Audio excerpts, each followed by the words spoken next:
भगवत गीता दूसरा अध्याय।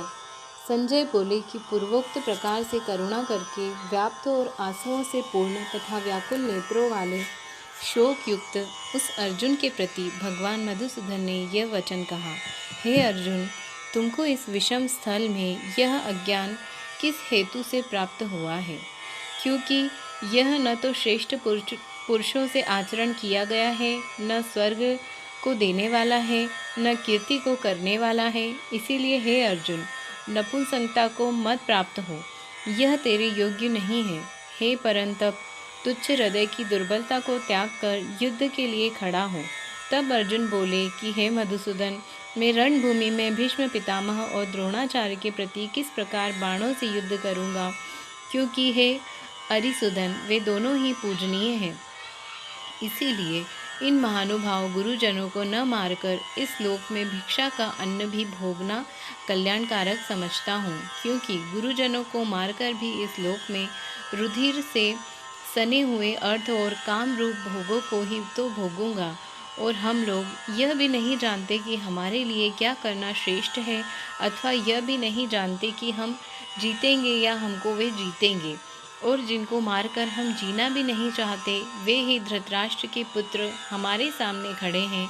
इसीलिए कायरता रूप दोष करके उपहत हुए स्वभाव वाला और धर्म के विषय में मोहित चित्त हुआ मैं आपको पूछता हूँ, जो कुछ निश्चय किया हुआ कल्याणकारक साधन हो वह मेरे लिए कहिए, क्योंकि मैं आपका शिष्य हूँ। इसीलिए आपके शरण हुए मेरे को शिक्षा दीजिए, क्योंकि भूमि में निष्कटक धन धान्य संपन्न राज्य को देवताओं के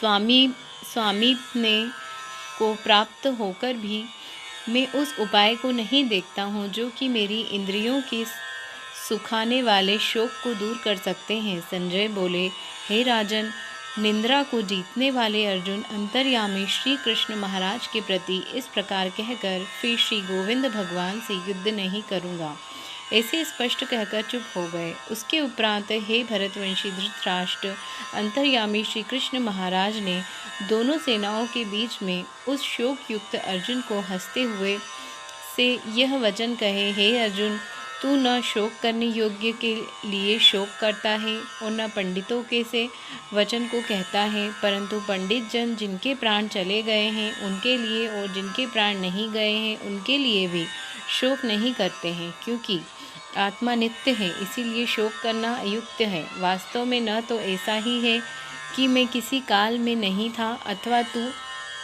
नहीं था, अथवा ये राजा लोग नहीं थे, और न ऐसा ही है कि जिससे आगे हम सब नहीं रहेंगे। किंतु जैसे जीवात्मा की इस देह में कुमार, युवा और वृद्धावस्था होती है, वैसे ही अन्य शरीर की प्राप्ति होती है। उस विषय में धीर पुरुष नहीं मोहित होता है। अर्थात जैसे कुमार, युवा और जरावस्था रूप स्थूल शरीर का विकार अज्ञान से आत्मा में भासता है, वैसे ही एक शरीर से दूसरे शरीर को प्राप्त होना रूप सूक्ष्म शरीर का विकार भी अज्ञान से ही आत्मा में भासता है। इसीलिए तत्व को जानने वाला धीर पुरुष इस विषय में नहीं मोहित होता है। हे कुंती पुत्र, सर्दी गर्मी और सुख दुख को देने वाले इंद्रिय और विषयों के संयोग तो क्षण भंगुर और अनित्य हैं।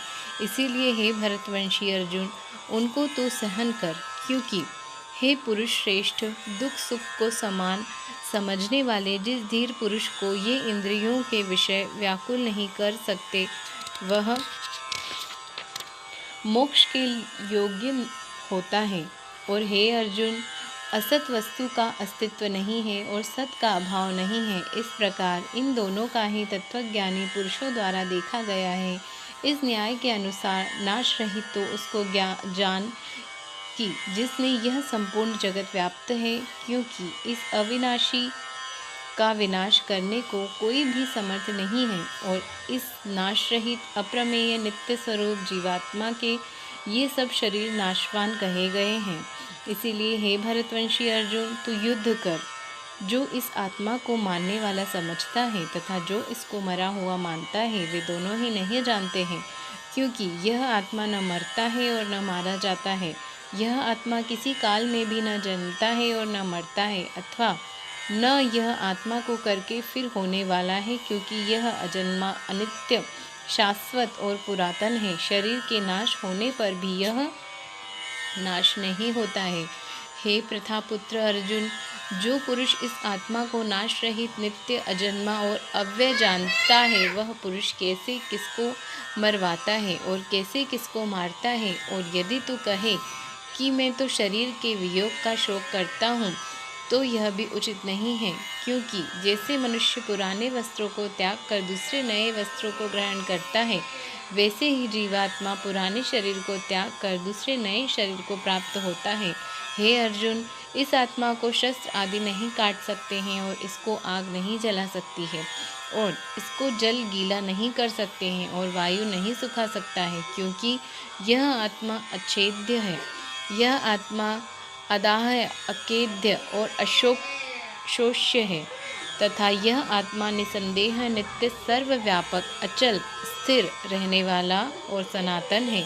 यह आत्मा अव्यक्त अर्थात इंद्रियों का अविषय और वह आत्मा अचिंत्य अर्थात मन का अविषय और यह आत्मा विकार रहित अर्थात न बदलने वाला कहा गया है। इससे हे अर्जुन, इस आत्मा को ऐसा जानकर तू शोक करने योग्य नहीं है, अर्थात तुझे शोक करना उचित नहीं है। यदि तू इसको सदा जन्मने और सदा मरने वाला माने तो भी हे अर्जुन, इस प्रकार शोक करने को योग्य नहीं है, क्योंकि ऐसा होने से तो जन्मने वाले की निश्चित मृत्यु और मरने वाले का निश्चित जन्म होना सिद्ध हुआ। इससे भी तू इस बिना उपाय वाले विषय में शोक करने को योग्य नहीं है। यह भीष्म आदिकों के शरीर मायामय होने से अनित्य है, इससे शरीर के लिए भी शोक करना उचित नहीं है, क्योंकि हे अर्जुन, संपूर्ण प्राणी जन्म से पहले बिना शरीर वाले और मरने के बाद भी बिना शरीर वाले ही हैं। केवल बीच में ही शरीर वाले प्रतीत होते हैं, फिर उस विषय में क्या चिंता है। हे अर्जुन, यह आत्म तत्व बड़ा गहन है, इसीलिए कोई महापुरुष ही इस आत्मा को आश्चर्य की जो देखता है और वैसे ही दूसरा कोई महापुरुष ही आश्चर्य की जो इसके तत्व को करता है और दूसरा कोई ही इस आत्मा को आश्चर्य की जो सुनता है और कोई सुनकर भी इस आत्मा को नहीं जानता। हे अर्जुन, यह आत्मा सबके शरीर में सदा ही अवध्य है, इसीलिए संपूर्ण भूत प्राणियों के लिए तू शोक करने को योग्य नहीं है और अपने धर्म को देखकर भी तू भय करने को योग्य नहीं है, क्योंकि धर्मयुक्त युद्ध से बढ़कर दूसरा कोई कल्याणकारक कर्तव्य क्षत्रिय के लिए नहीं है। हे पार्थ, अपने आप प्राप्त हुए और खुले हुए स्वर्ग के द्वार रूप इस प्रकार के युद्ध को भाग्यवान क्षत्रिय लोग ही पाते हैं, और यदि तू इस धर्मयुक्त संग्राम को नहीं करेगा तो स्वधर्म को और कीर्ति को खोकर पाप को प्राप्त होगा, और सब लोग तेरी बहुत काल तक रहने वाली अपकीर्ति को भी कथन करेंगे, और वह अपकीर्ति माननीय पुरुष के लिए मरण से भी अधिक बुरी होती है, और जिनके तू बहुत माननीय होकर भी अब तुच्छता को प्राप्त होता है, वे महारथी लोग तुझे भय के कारण युद्ध से उपराम हुआ मानेंगे, और तेरे वेरी लोग तेरे सामर्थ्य की निंदा करते हुए बहुत से न कहने योग्य वचनों को कहेंगे। फिर उससे अधिक दुख क्या होगा। इससे युद्ध करना तेरे लिए सब प्रकार से अच्छा है, क्योंकि या तो मरकर स्वर्ग को प्राप्त होगा अथवा जीत कर पृथ्वी को भोगेगा। इससे हे अर्जुन, युद्ध के लिए निश्चय वाला होकर खड़ा हो। यदि तुझे स्वर्ग तथा राज्य की इच्छा न हो तो भी सुख दुख, लाभ हानि और जय पराजय को समान समझकर उसके उपरांत युद्ध के लिए तैयार हो। इस प्रकार युद्ध करने से तू पाप को प्राप्त नहीं होगा। हे पार्थ, यह बुद्धि तेरे लिए ज्ञान योग के विषय में कही गई, और इसी को अब निष्काम कर्म योग के विषय में सुन। जिस बुद्धि से युक्त हुआ तू कर्मों के बंधन को अच्छी तरह से नाश करेगा। इस निष्काम कर्म योग में आरंभ का अर्थात बीज का नाश नहीं है, और उल्टा फल स्वरूप दोष भी नहीं होता है। इसीलिए इस निष्काम कर्म योग रूप धर्म का थोड़ा भी साधन जन्म मृत्यु रूप महान भय से उद्धार कर देता है। हे अर्जुन, इस कल्याण मार्ग में निश्चयात्मक बुद्धि एक ही है और अज्ञानी सकामी पुरुषों की बुद्धियां बहुत भेदों वाली अनंत होती हैं। हे अर्जुन, जो सकामी पुरुष केवल फल श्रुति में प्रीति रखने वाले, स्वर्ग को ही परम श्रेष्ठ मानने वाले, इससे बढ़कर और कुछ नहीं है, इसे कहने वाले हैं, वे अविवेकी जन्म पुरुष कर्म फल को देने वाली और भोग तथा ऐश्वर्य की प्राप्ति के लिए बहुत सी क्रियाओं के विस्तार वाली इस प्रकार की जिस दिखाऊ शोभा युक्त वाणी को कहते हैं, उस वाणी द्वारा हरे हुए चित्त वाले तथा भोग और ऐश्वर्य में आसक्ति वाले उन पुरुषों के अंतःकरण में निश्चयात्मक बुद्धि नहीं होती है। हे अर्जुन, सब वेद तीनों गुणों के कार्य रूप संसार को विषय करने वाले अर्थात प्रकाश करने वाले हैं। इसीलिए तू असंसारी अर्थात निष्कामी और सुख दुख आदि द्वंद्वों से रहित नित्य वस्तु में स्थित तथा योग क्षेम को न चाहने वाला और आत्मपरायण हो, क्योंकि मनुष्य का सब ओर से परिपूर्ण जलाशय के प्राप्त होने पर छोटे जलाशय में जितना प्रयोजन रहता है, अच्छे प्रकार ब्रह्म को जानने वाले ब्राह्मण का भी सब वेदों में उतना ही प्रयोजन रहता है। अर्थात जैसे बड़े जलाशय के प्राप्त हो जाने पर जल के लिए छोटे जलाशयों की आवश्यकता नहीं रहती, वैसे ही ब्रह्मनंदन की प्राप्ति होने पर आनंद के लिए वेदों की आवश्यकता नहीं रहती। इससे तेरा कर्म करने मात्र में ही अधिकार होवे, फल में कभी नहीं, और तू कर्म के फल की वासना वाला भी मत हो तथा तेरी कर्म न करने में भी प्रीति होवे। हे धनंजय, आसक्ति को त्याग कर तथा सिद्धि और असिद्धि में समान बुद्धि वाला होकर योग में स्थिति हुआ कर्मों को कर। यह समत्व भाव ही योग नाम से कहा जाता है। इस समत्व रूप बुद्धि योग से सकाम कर्म अत्यंत तुच्छ है। इसीलिए हे धनंजय, समत्व बुद्धि योग का आश्रय ग्रहण कर, क्योंकि फल की वासना वाले अत्यंत दीन हैं। समत्व बुद्धि युक्त पुरुष पुण्य पाप दोनों को ही इस लोक में ही त्याग देता है, अर्थात उनसे लिपायमान नहीं होता। इससे समत्व बुद्धि योग के लिए ही चेष्टा कर। यह समत्व बुद्धि रूप योग ही कर्मों में चतुरता है, अर्थात कर्म बंधन से छूटने का उपाय है। क्योंकि बुद्धि योग युक्त ज्ञानी जन कर्मों से उत्पन्न होने वाले फल को त्याग कर जन्म रूप बंधन से छूटे हुए निर्दोष अर्थात अमृतमय परम पद को प्राप्त होते हैं। हे अर्जुन, जिस काल में तेरी बुद्धि मोह रूप दलदल को बिल्कुल तर जाएगी, तब तू सुनने योग्य और सुने हुए के वैराग्य को प्राप्त होगा। जब तेरी अनेक प्रकार के सिद्धांतों को सुनने से विचलित हुई बुद्धि परमात्मा के स्वरूप में अचल और स्थिर ठहर जाएगी, तब तू समत्व रूप योग को प्राप्त होगा। इस प्रकार भगवान के वचनों को सुनकर अर्जुन ने पूछा, हे केशव, समाधि में स्थित स्थिर बुद्धि वाले पुरुष का क्या लक्षण है और स्थिर बुद्धि पुरुष कैसे बोलता है, कैसे बैठता है, कैसे चलता है? उसके उपरांत श्री कृष्ण महाराज बोले, हे अर्जुन, जिस काल में यह पुरुष मन में स्थित संपूर्ण कामनाओं का त्याग देता है, उस काल में आत्मा से ही आत्मा में संतुष्ट हुआ स्थिर बुद्धि वाला कहा जाता है तथा दुखों की प्राप्ति में उद्वेग रहित है। मन जिसका और सुखों की प्राप्ति में दूर हो गई है, स्पृहा जिसकी तथा नष्ट हो गए हैं, राग भय और क्रोध जिसके, ऐसा मुनि स्थिर बुद्धि कहा जाता है। जो पुरुष सर्वत्र स्नेह रहित हुआ, उन शुभ तथा अशुभ वस्तुओं को प्राप्त होकर न प्रसन्न होता है और न द्वेष करता है, उसकी बुद्धि स्थिर है। और कछुआ अपने अंगों को जैसे समेट लेता है, वैसे ही यह पुरुष जब सब ओर से अपनी इंद्रियों को इंद्रियों के विषयों से समेट लेता है, तब उसकी बुद्धि स्थिर होती है। यद्यपि इंद्रियों के द्वारा विषयों को न ग्रहण करने वाले पुरुषों के भी केवल विषय तो निवृत्त हो जाते हैं, परंतु राग नहीं निवृत्त होता, और इस पुरुष का तो राग भी परमात्मा को साक्षात करके निवृत्त हो जाता है। और हे अर्जुन, जिससे कि यत्न करते हुए बुद्धिमान पुरुष के भी मन को यह प्रमथन स्वभाव वाली इंद्रियां बलात् हर लेती है।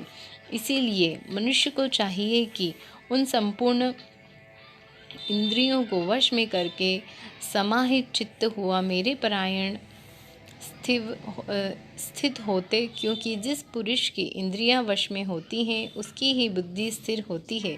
हे अर्जुन, मन सहित इंद्रियों को वश में करके मेरे परायण न होने से मन के द्वारा विषयों का चिंतन होता है और विषयों को चिंतन करने वाले पुरुष की उन विषयों में आसक्ति हो जाती है और आसक्ति से उन विषयों की कामना उत्पन्न होती है और कामना में विघ्न पड़ने से क्रोध उत्पन्न होता है। क्रोध से अविवेक अर्थात मूढ़ भाव उत्पन्न होता है और अविवेक से स्मरण शक्ति भ्रमित हो जाती है और स्मृति के भ्रमित हो जाने से बुद्धि अर्थात ज्ञान शक्ति का नाश हो जाता है और बुद्धि के नाश होने से यह पुरुष अपने श्रेय साधन से गिर जाता है।